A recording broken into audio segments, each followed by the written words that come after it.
Hi friends, good morning. நான் உங்கள் ரம்யா பேசுகிறேன். இன்னைக்கு சிம்பிளாக ஒரு சட்னி பார்க்கலாம் ஃப்ரெண்ட்ஸ். ஒரு பெரிய வெங்காயம், ஒரு தக்காளி, கொஞ்சம் தேங்காய், கருவேப்பிலை, கொத்தமல்லி, புதினா. இது கொஞ்சம் ஹெல்த்தியாகவும் இருக்கும், குழந்தைங்க நல்லா விரும்பி சாப்பிடுவாங்க ஃப்ரெண்ட்ஸ்.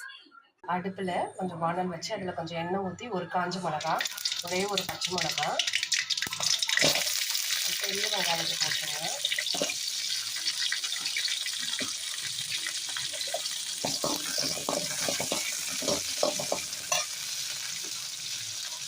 அப்புறம் தக்காளியை போட்டுருங்க, தேங்காயும் போட்டுருங்க. இது நல்லா கொஞ்சம் வதங்கின பிறகு ஃபைனலாக கருவேப்பிலை, கொத்தமல்லி, புதினாவை போட்டுருங்க. வதங்கிட்டு இந்த டைமில் கொஞ்சமாக ரவோண்டு ஒரு கொஞ்சம் புளி வேணும்னா நீங்கள் இன்னும் ஒரு தக்காளி ஆட் பண்ணிக்கலாம். வதங்கிட்டு இந்த டைமிங்கில் வந்து கருவேப்பிலை, கொத்தமல்லி, புதினாவை போட்டு ஒரு ஒரு ஒரு நிமிஷத்தில் ஆஃப் பண்ணிடுங்க.